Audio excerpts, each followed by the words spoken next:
Bab 3. 55 kiat berpisah dari barang. 1. Buang jauh-jauh pikiran bahwa kita tak mampu membuang barang. Ketidakmampuan membuang sesuatu bukan bawaan lahir. Rasa tak mampu itu ada di pikiran kita belaka. Di bidang psikologi, ada istilah ketidakberdayaan yang dipelajari.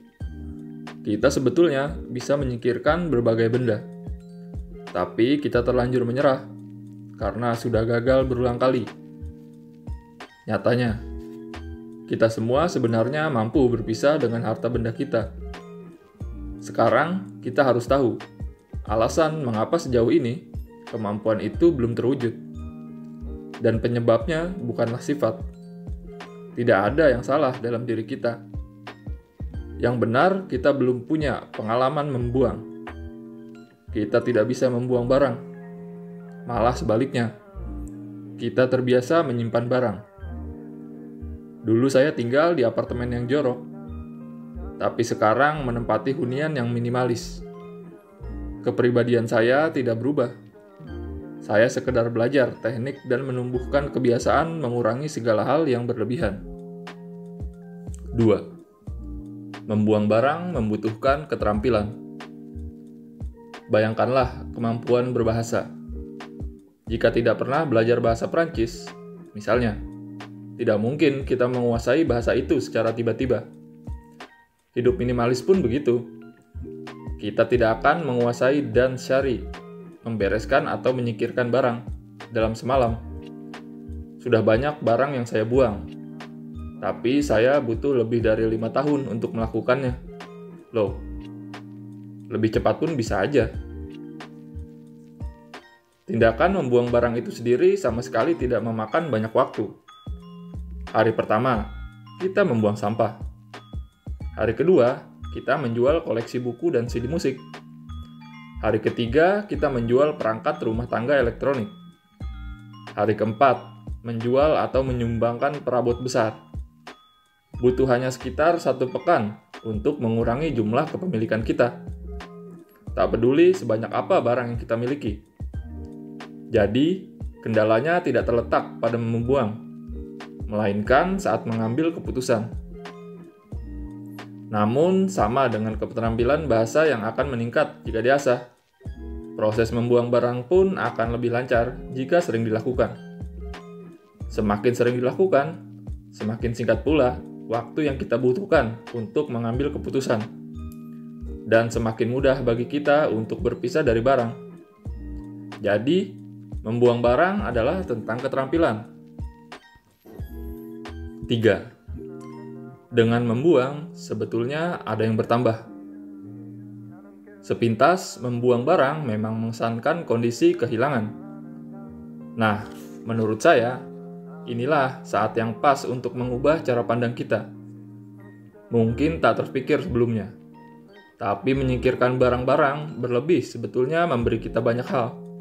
Contoh saja, waktu, ruang, kebebasan, dan energi. Saya akan membahas hal ini secara lebih mendalam di bab 4.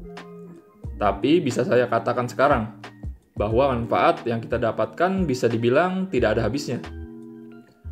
Saat hendak membuang sesuatu, wajar saja jika perhatian kita menjadi terpaku padanya karena benda itu ada di depan mata.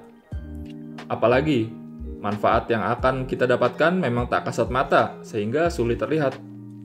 Tapi percayalah, kita akan mendapatkan lebih banyak dibandingkan barang yang kita singkirkan. Alih-alih membayangkan kehilangan, mari ubah perhatian kita pada hal-hal yang akan kita dapatkan. 4. Tanyakan pada diri sendiri, mengapa sulit berpisah dari barang? Mungkin tidak banyak orang yang tiba-tiba, dalam semalam, memutuskan untuk mengurangi jumlah barangnya dan menjadi seorang minimalis.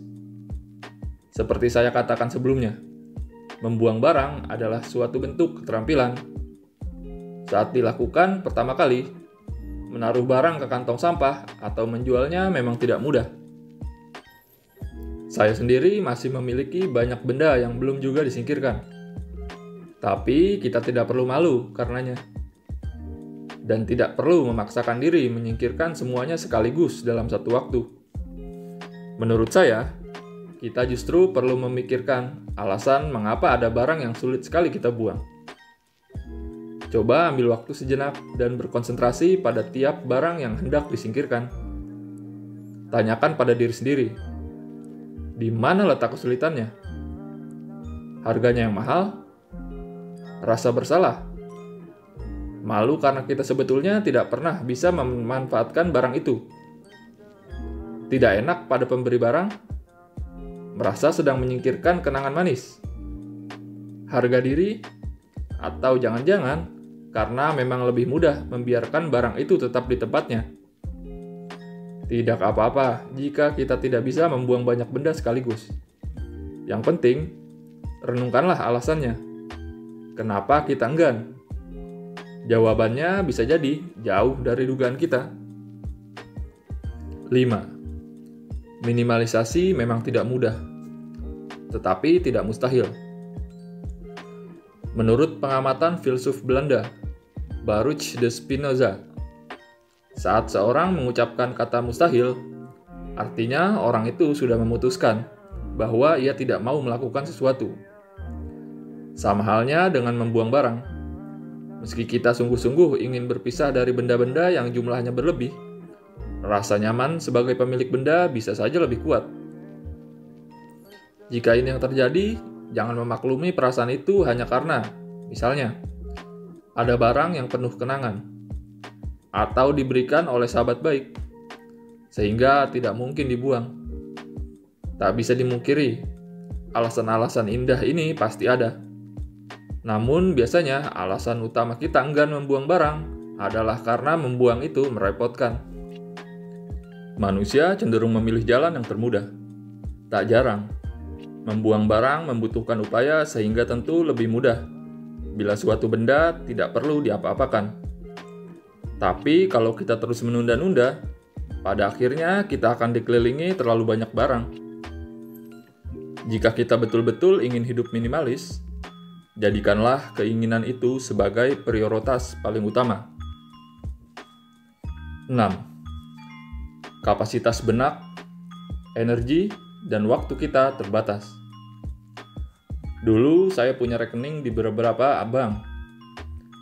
Dompet saya gendut akibat banyaknya kartu ATM dan kredit.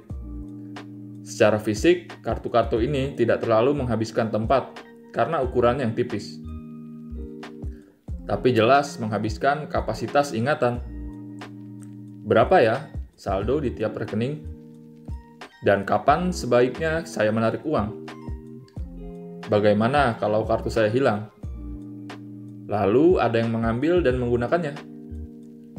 Lapor polisi saja sudah memakan banyak waktu.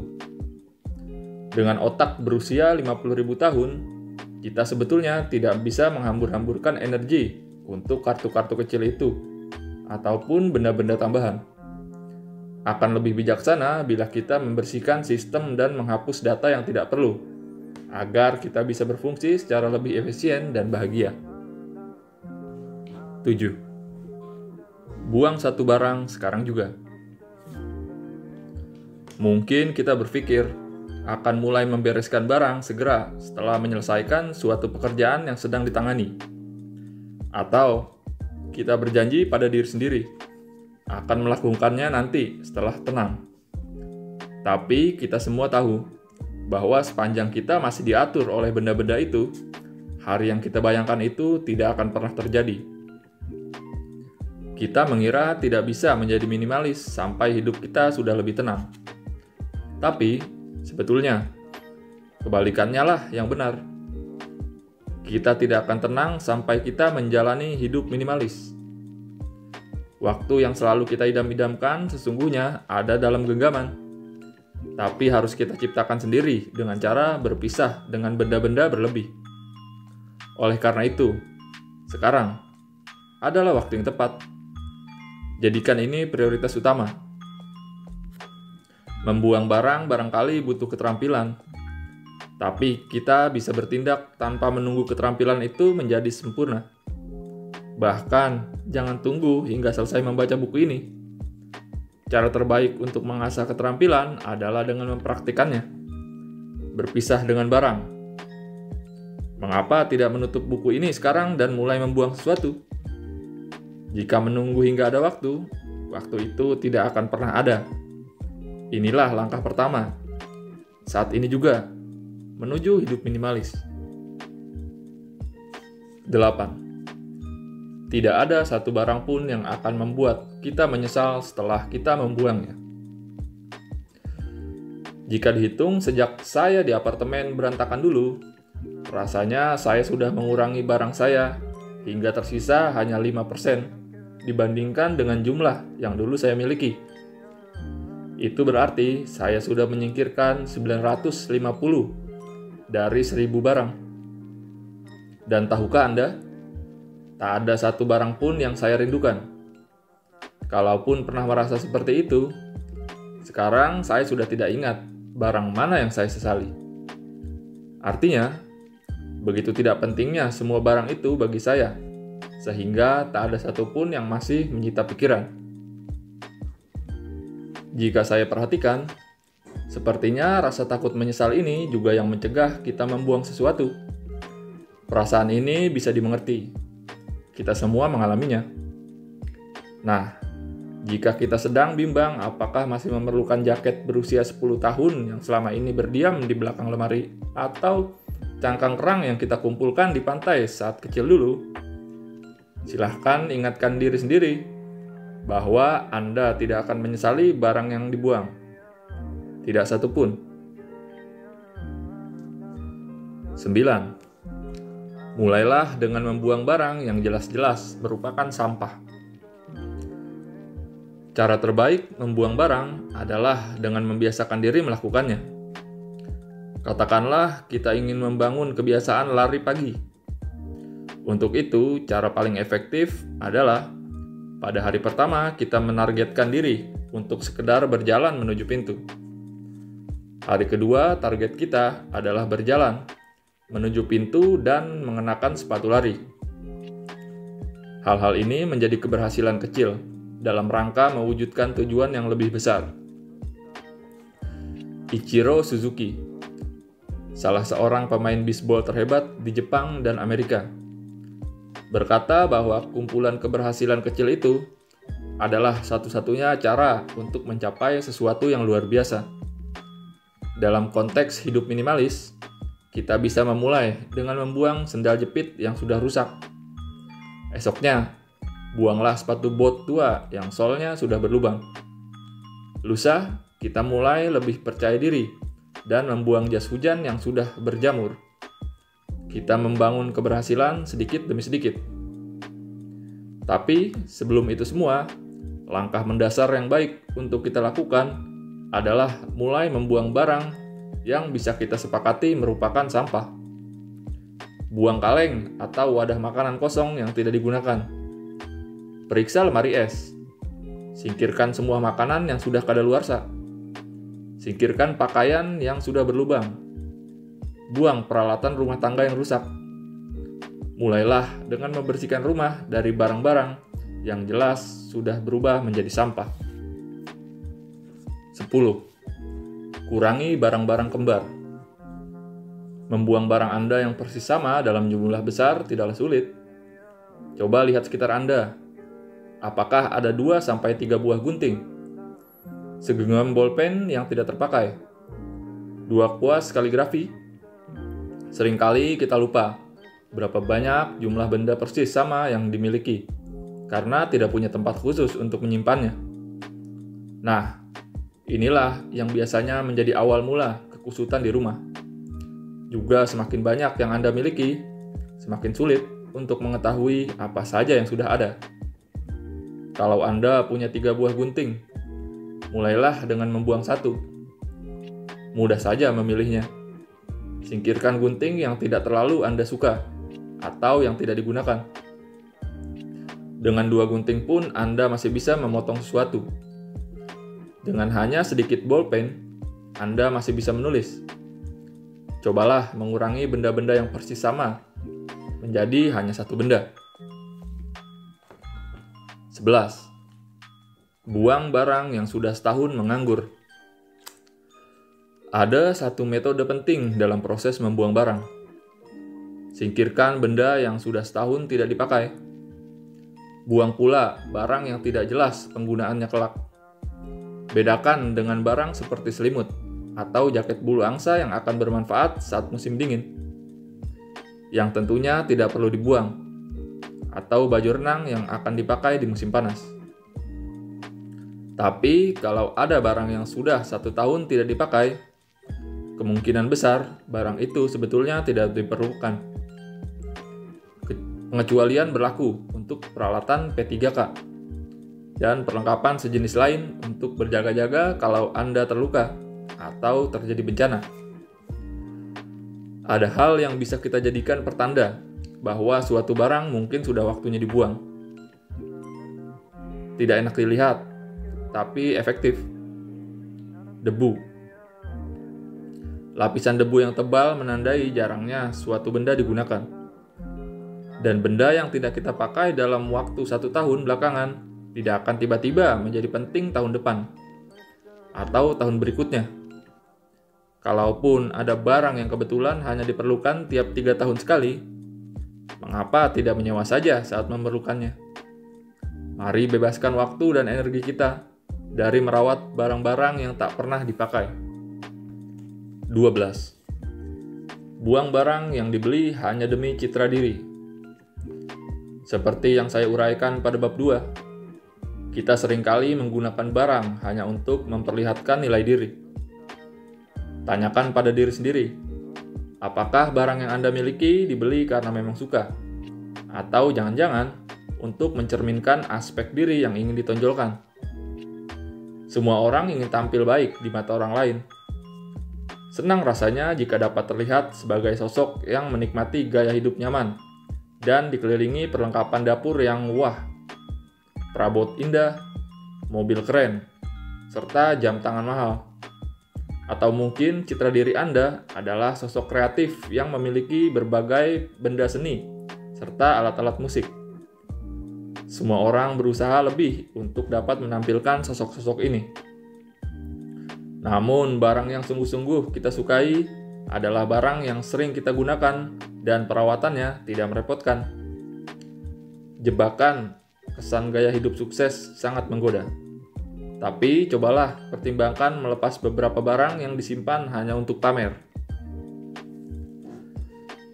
13. Bedakan keinginan dan kebutuhan. Saya akan memberikan sebuah contoh ekstrim. Bayangkan Anda sedang memanjat gunung tanpa peralatan yang lengkap. Pakaian Anda tipis. Tidak ada pengetahuan tentang medan yang ditempuh. Dan Anda pun tersesat. Suhu udara turun. Hujan lebat mulai mengguyur. Dan Anda menggigil kedinginan. Dalam keadaan putus asa, Anda menemukan pondok kecil. Anda masuk dan menghangatkan tubuh yang serasa membeku dengan sehelai selimut. Selimut itulah benda yang betul-betul Anda butuhkan. Berkebalikan dari contoh tadi, dalam kehidupan sehari-hari ada begitu banyak barang yang tersedia untuk dibeli dengan mudah. Ada alat elektronik terbaru, barang dan aksesoris keren, pakaian adibusana indah, serta hal lain yang kita inginkan. Sehelai selimut hangat sudah cukup saat kita terdampar di gunung. Tapi sekembali ke rumah, kita mungkin ingin selimut kedua dengan warna berbeda. Kemudian selimut ketiga yang lebih berkualitas dan bertekstur mewah. Membeli barang bisa dihindari dengan bertanya pada diri sendiri, apakah barang itu memang kita butuhkan? Biksu Buddha, Rinosuke Koike, berkata kalau ada barang yang membuatnya tidak yakin, ia akan meletakkan satu tangannya di dada. Jika barang itu hanya keinginan, ia akan merasa tidak nyaman. Ketidaknyamanan ini adalah gejala ketidakpuasan. Dan ketidakpuasan adalah keyakinan keliru bahwa ada sesuatu yang kurang dari hidupnya meskipun ia sudah memiliki segala sesuatu yang ia butuhkan. 14. Dokumentasikan barang yang sulit dibuang. Saya bisa dibilang sentimental, tapi saya suka memotret barang sebelum membuangnya untuk sedikit mengobati rasa sulit berpisah. Hal ini masih saya lakukan dari waktu ke waktu. Baru-baru ini saya memotret sepasang gunting kuku tua sebelum membuangnya. Apa tujuannya? Saya pun rasanya belum pernah melihat lagi foto-foto itu. Foto itu saya ambil untuk mengabadikan kenangan yang berkaitan dengan barang-barang tersebut. Menurut saya, membuang harta benda dan membuang kenangan adalah dua hal yang sama sekali berbeda. Sepanjang masih ada gambar yang bisa dilihat, tidaklah sulit untuk mengingat lagi suatu pengalaman. Fotolah gambar karya anak Anda saat ia SD, oleh-oleh perjalanan, atau hadiah agar proses pembuangan benda itu menjadi lebih mudah, meski terasa mustahil. Dari pengalaman pribadi, bisa dibilang kecil kemungkinannya saya akan melihat foto-foto benda itu lagi. Saya sudah mengambil ribuan foto, dan sekarang rasanya hampir siap untuk menghapus semuanya. Saya tahu bahwa saat berhasil menghapus foto nanti, artinya saya sudah lebih fokus pada masa kini. Akan tiba saatnya saya sanggup membuang benda-benda yang tak diperlukan tanpa harus berpikir dua kali. Tapi sebelum itu, saya akan terus mengambil foto. 15. Beralih ke foto digital untuk memudahkan mengenang sesuatu. Sebagai penggemar fotografi analog, entah sudah berapa banyak uang yang saya habiskan untuk membeli film dan biaya cuci cetak. Dulu saya punya kamera kecil yang selalu siap di tas. Dan saya pun gemar memotret. Masalahnya, saya tidak pandai menjaga kerapian benda-benda turunan dari kegiatan utuh. Hasil foto dan lembar negatif disimpan sembarangan dalam berbagai tas setelah dicuci cetak. Padahal, entah kapan foto-foto itu diambil. Dulu saya menyimpan semua benda itu di laci. Mengeluarkannya saja sulit. Begitu memutuskan untuk hidup minimalis, saya memindai semua foto beserta surat-surat yang pernah saya terima menggunakan scan snap dan mengubahnya menjadi format digital. Sekarang, kapanpun saya inginkan, mudah saja melihat kembali hasil pindai. Tanggal dan lokasi pengambilan gambar pun tertera dengan jelas pada setiap folder sehingga tidak ada lagi kebingungan tentang urutan waktu. Selain itu, dengan membuat data cadangan di sistem penyimpanan cloud, album foto yang berharga itu dapat diakses dari manapun di dunia. 16. Barang bagaikan teman sekamar, tapi kita yang membayar sewa tagihannya. Di Jepang, konon kita butuh separuh tatami untuk alas duduk dan satu tatami penuh, sekitar 1,5 meter persegi, untuk tidur. Nah, sebenarnya, memang hanya itulah luas area yang kita butuhkan untuk hidup. Jika ada teman yang tinggal bersama kita, artinya perlu area untuk satu tatami tambahan. Sampai di sini, penambahan hanya satu orang teman tidak akan membuat biaya sewa berubah. Namun terlepas dari apakah kita benar-benar berbagi tempat tinggal dengan orang lain atau tidak, kita semua sebetulnya punya teman tinggal. Nama si teman ini adalah benda. Dan luas area yang dibutuhkan benda jauh lebih besar dari separuh atau satu tatami. Kita semua ingin tinggal di rumah yang nyaman dan lapang. Sebetulnya, kalau dipikir-pikir, itu adalah keinginan kita untuk si benda. Lalu, apa yang kita dapatkan? Benda tidak akan ikut membayar biaya rumah tangga. Dan jelas, tidak bisa ikut turun tangan di dapur. Benda malah menambah pekerjaan kita. Apakah kita mau terus-menerus membiayai tempat tinggalnya? Lebih baik dikeluarkan saja. 17. Merapikan tidak sama dengan meminimalkan. Kebiasaan masyarakat Jepang adalah melakukan bersih-bersih besar-besaran pada akhir tahun. Ada yang dibuang, ada yang dirapikan, lalu semuanya disimpan agar tidak terlihat. Barang-barang dimasukkan ke tempat yang selama ini tidak dipakai agar tidak mengganggu keseharian. Seiring berjalannya waktu, kita sibuk dengan barang-barang baru. Setahun kemudian, kita pun kembali menghadapi situasi berantakan yang sama.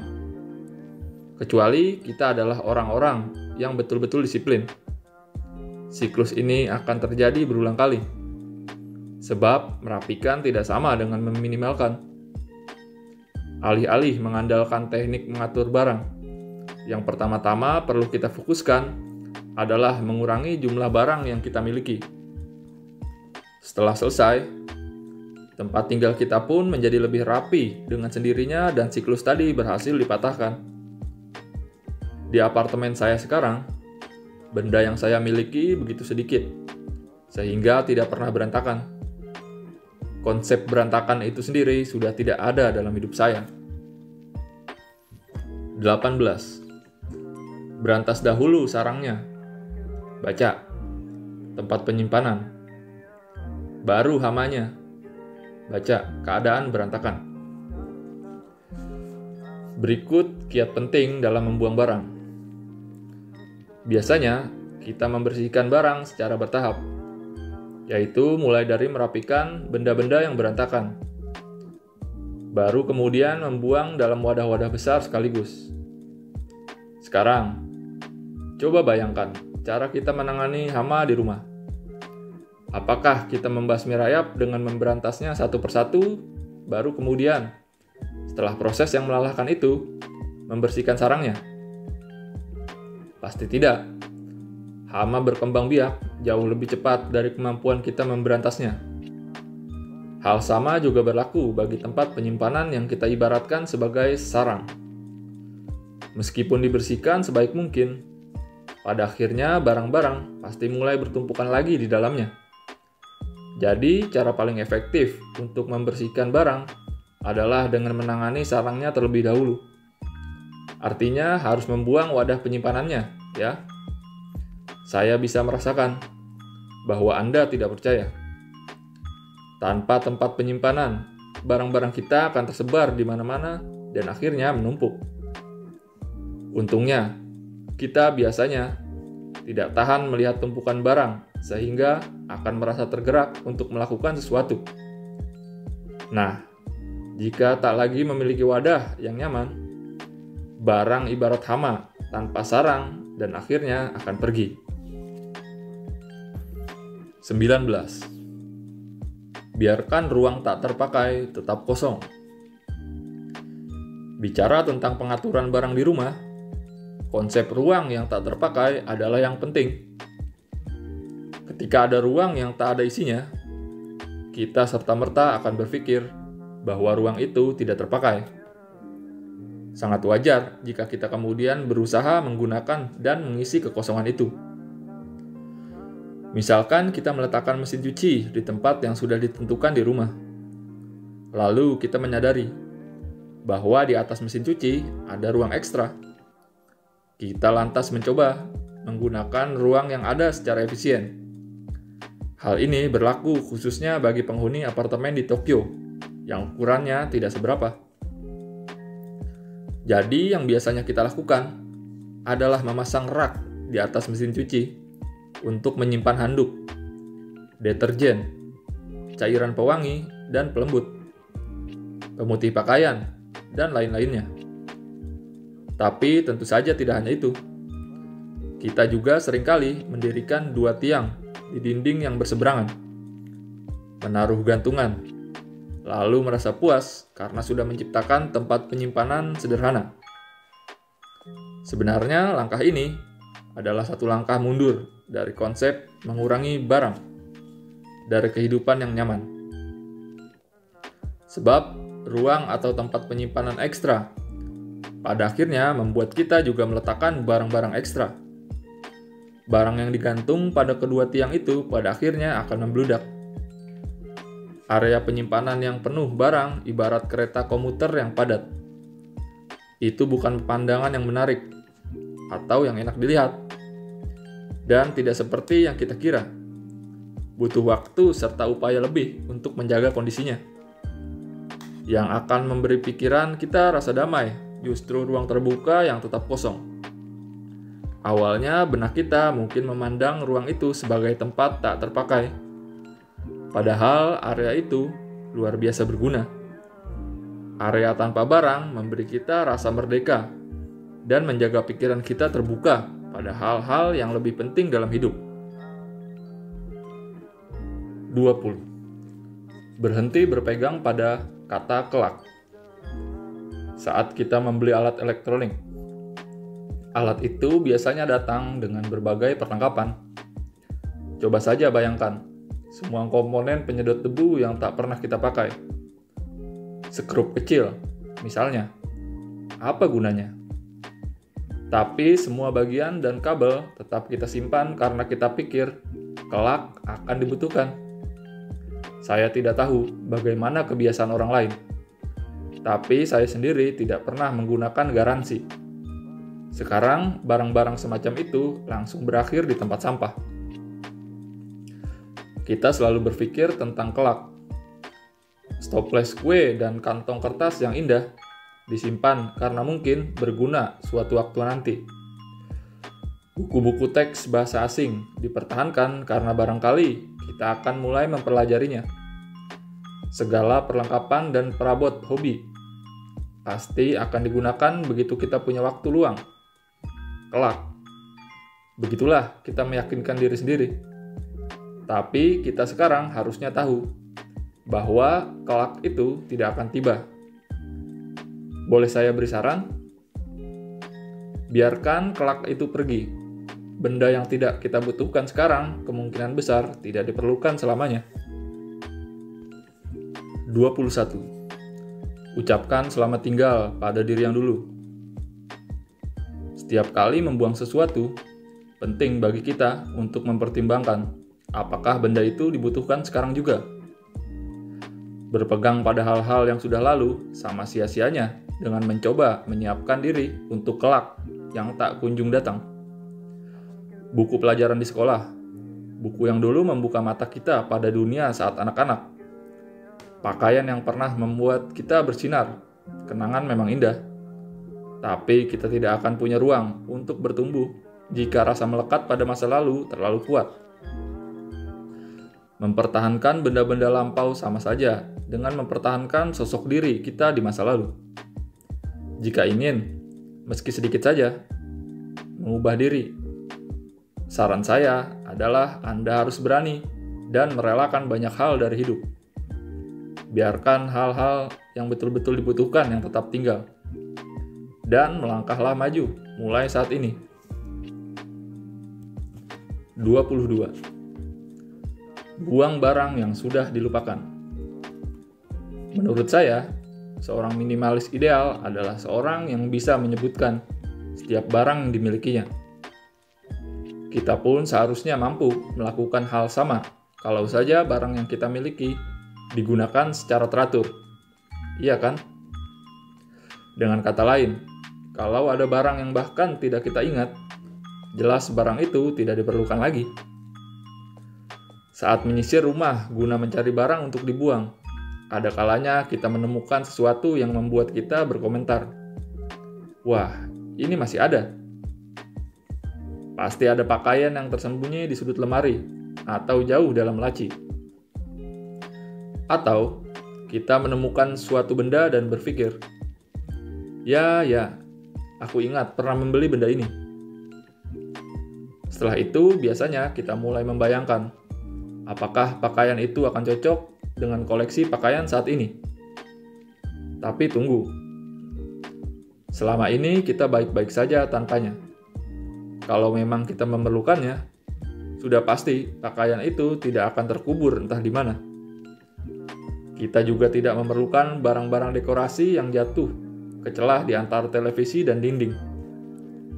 Kalau iya, pastilah kita sudah mencari barang itu setengah mati. Apakah ada kotak-kotak yang belum pernah dibuka sejak pindah ke rumah baru? Jika ada, kemungkinan besar isi kotak itu memang tidak dibutuhkan. Kotak yang penuh benda yang sudah terlupakan, hampir pasti dapat dibuang tanpa perlu berpikir 2 kali. Tidak yakin? Coba saja intip isinya. Tapi setelah itu, jangan lupa pembahasan kita barusan. 23. Tidak perlu mencoba cara-cara kreatif saat hendak membuang barang. Saat tiba waktunya berpisah dengan sesuatu, kita biasanya mendadak jadi kreatif. Contohnya, kita bisa berhenti bekerja dan berkata, "Stopless kue ini memang kelihatannya tak berguna. Tapi tunggu, bagaimana kalau dipakai saja sebagai wadah obat? Tas tangan ini sudah lusuh dan sudah waktunya dibuang. Tapi masih bisa dipakai untuk menyimpan kantong plastik. Botol parfum ini memang cantik, tapi sudah saatnya dikeluarkan. Tunggu, ada ide bagus. Aku akan pergi ke toko bangunan, kapan-kapan, dan membeli kabel. Lalu botol ini bisa kuubah menjadi lampu. Kemungkinan besar, lampu cantik yang baru saja Anda bayangkan tidak akan pernah menjadi kenyataan. Pikiran-pikiran ini muncul karena kita sebenarnya tidak mau berpisah dengan barang itu. Kreativitas semacam ini muncul ketika kita ingin membuang barang. Ingat, sehebat apapun ide-ide itu, abaikan saja. 24. Tidak perlu memikirkan nilai uang yang sudah dibelanjakan. Satu alasan kita cenderung berpikir membuang sesuatu adalah tindakan mubazir adalah karena suatu barang mungkin didapatkan dengan harga mahal. Dalam benak terdalam, kita merasa belum mendapatkan manfaat yang sepadan dengan uang yang dikeluarkan. Nyatanya, mungkin memang tidak akan pernah. Anda mungkin punya pakaian yang warna dan modelnya Anda sukai, tapi ukurannya tidak pas. Pakaian itu masih seperti baru dan belum sering Anda gunakan, atau belum sepadan rasanya dengan nilai uang yang Anda bayarkan. Tentunya sulit membuang barang seperti itu. Namun yang sekarang terjadi adalah barang itu memakan tempat di rumah dan pikiran. Setiap kali melihatnya, Anda tidak merasa bersalah membeli pakaian bagus itu. Jika beban psikologis ini diubah menjadi uang, mungkin jumlahnya kecil sekali, bahkan kurang dari Rp1.000 sehari. Tapi beban itu tetap mengganggu Anda tanpa henti. Sekarang, bayangkan bursa saham. Terlepas dari apakah Anda tertarik pada pergerakan bursa saham, Anda pasti setuju bahwa saham yang nilainya terus merosot tanpa ada kemungkinan untuk kembali naik lebih baik dilepaskan. Hal sama juga berlaku untuk sebagian besar barang milik kita. Kita perlu melepaskan konsep kesepadanan manfaat dengan uang dan membuang kerugian kita secepat mungkin. Hal ini baik bagi kondisi keuangan kita untuk jangka panjang. Terlebih lagi bagi ketentraman pikiran. 25. Tidak perlu membeli barang sebagai stok. Sebagian besar orang membeli stok tisu untuk di dapur, tisu wajah, dan tisu toilet. Stok barang tentunya akan terpakai juga nanti. Kita tidak perlu pergi ke toko untuk membeli barang baru. Lagi pula, kadang lebih hemat membeli dalam jumlah besar. Barang-barang ini adalah keperluan sehari-hari dan pasti digunakan. Iya bukan? Namun coba bayangkan ruang yang habis oleh benda-benda itu. Semakin besar ruang yang kita berikan, semakin bertambahlah benda-benda itu hingga akhirnya kita bahkan tak tahu sudah berapa banyak barang yang dibeli dan disimpan sebagai stok. Katakanlah kita mampir di apotek dalam perjalanan pulang dari kantor dan melihat ada obral pembersih telinga. Ada cotton bud, tidak ya di rumah? Oh, hari ini sedang diskon. Tidak apa-apa deh, membeli beberapa kotak. Begitulah, kita berkata pada diri sendiri. Setelah itu, kita pulang dan terkejut karena mendapati kita bisa membuka apotek sendiri dengan stok cotton bud yang ada di rumah. Saran saya, mulailah menyimpan hanya 1 kotak ekstra di rumah. Dan jangan ditambah atau diisi kembali. Jika habis, pergilah membeli 1 pak lagi. Membeli berpak-pak barang hanya untuk diri sendiri sebetulnya egois. Apalagi dalam keadaan darurat. Mari berhenti menyimpan stok barang sekarang juga. 26. Merasa bahagia membantu kita agar tetap fokus. Dalam buku terlarisnya mengenai seni merapikan rumah, Marie Kondo mencetuskan frasa luar biasa tentang rasa senang. Metode sederhana memilih barang untuk disimpan, yaitu menyentuh dan mempertahankan hanya barang yang memberi kita rasa senang. Bisa sangat berguna. Barang yang tidak kita cintai, tapi menghabiskan banyak uang. Barang yang tidak pernah sempat digunakan baik-baik dan berubah menjadi beban. Barang yang lusuh akibat terlalu sering dipakai. Barang-barang ini cenderung tidak memberikan rasa senang. Tes ini cukup bisa diandalkan. Mengarahkan perhatian pada hal yang membuat kita senang adalah suatu cara berfokus, tidak pada masa lalu atau masa depan, melainkan pada saat ini.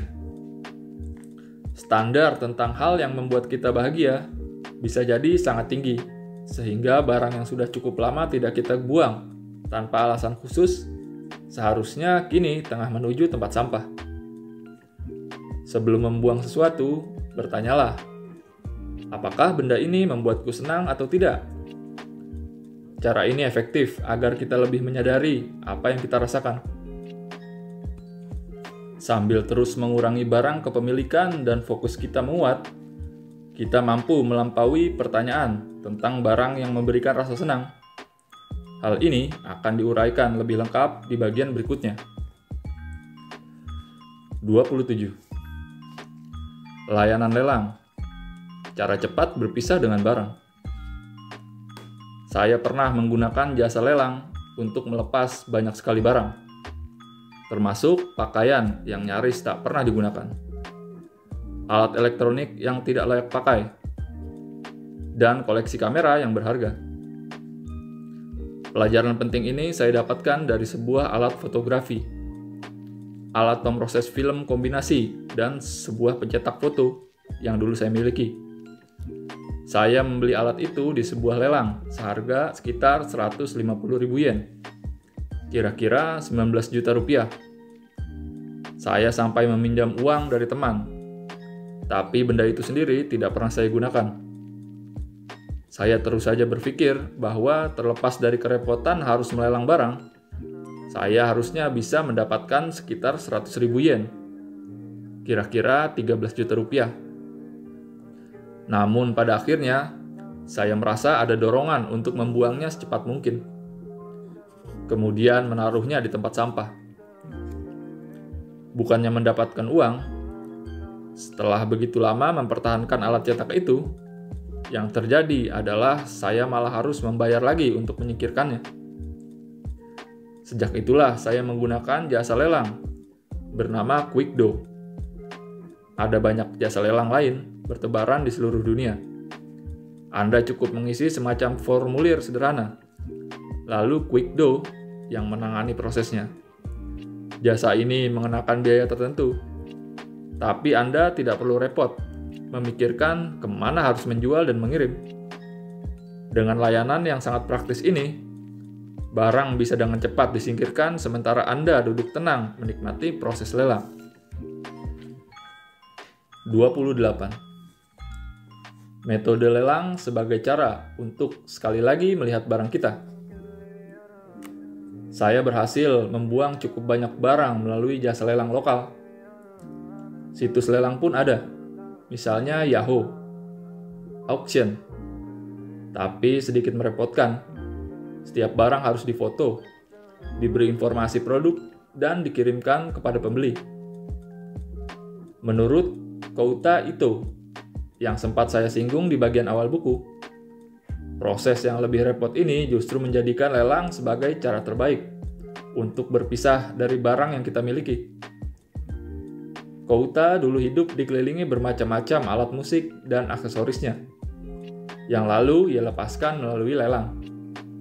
Ia menyarankan lelang karena proses menyiapkan foto dan mengisi deskripsi barang memberi kita suatu kesempatan terakhir untuk mengulang kembali perasaan yang timbul saat dulu membeli barang itu.